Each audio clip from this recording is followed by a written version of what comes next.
soalnya aplikasi AI ini mengenal wajah kita, di mana cara menggunakan cara pekerjaan sistem ini yaitu di saat kita memulai ujian kita akan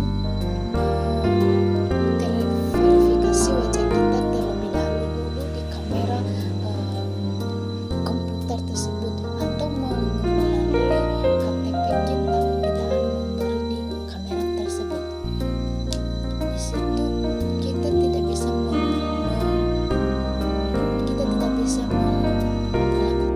kurangan di saat ujian. Yang kedua, di saat kita ujian di dalam beberapa jam, dan saat menggunakan komputer atau AI tersebut, AI mengenalkan wajah kita. Dia mengenal wajah kita dari awal sampai akhir kita selesai ujian. Dia mengenal kita, dia merekam semua kegiatan-kegiatan kita di saat ujian, apa saja yang kita lakukan. Jadi di saat kita menyontek, dia mengenal dan dia selalu merekam setiap jejak-jejak yang kita lakukan dan kita saat ujian.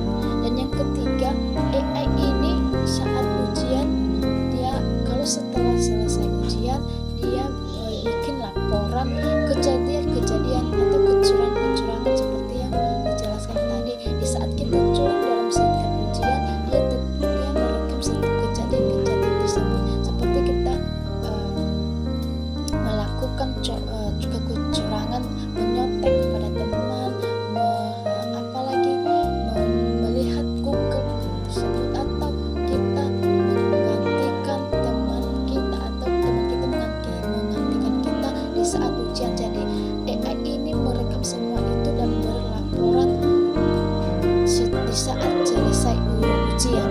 Dia mengenal semua wajah kita di saat ujian. Jadi di saat kita curang, di saat kita melakukan kecurangan dalam ujian, dia tetap merekam serta jejak-jejak dan gerak-gerik kita di saat ujian. Manfaatnya dalam menjaga integrasi akademik untuk mencegah kecurangan. Jadi manfaatnya ini adalah untuk mencegah kecurangan seperti yang tadi, menyontek atau menggantikan teman untuk ujian. Jadi secara ada AI ini kita tidak akan melakukan kecurangan dan menjauhkan segala kecurangan yang kita lakukan. Jadi bagaimana cara universitas melindungi privasi mahasiswa? Cara melindungi itu terlebih dahulu ada persetujuan mahasiswa di saat ujian. AI ini harus ada persetujuan mahasiswa untuk mengerjakan setiap soal. Jadi di saat itu ada persetujuan. Jadi setelah mahasiswa atau akun kita benar, maka akan terlaksana dengan baik. Kedua, hasil video-video yang diakses ujian direkam terus disimpan, terus lama-kelamaan kalau ada masalah terus dihapus, atau apapun kejadian-kejadian itu akan oleh AI ini supaya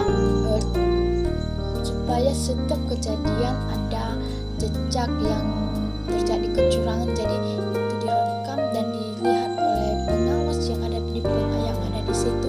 Karena di saat ujian juga, walaupun ada AI ini di komputer, tapi tetap ada juga pengawas yang ada di ruangan itu, salah satu orang atau lebih dari atau 2 orang ya, dalam mengerjakan ujian untuk mengatasi kerebutan juga. Dan yang ketiga, disimpan sebentar terus dihapus ya. Setelah disimpan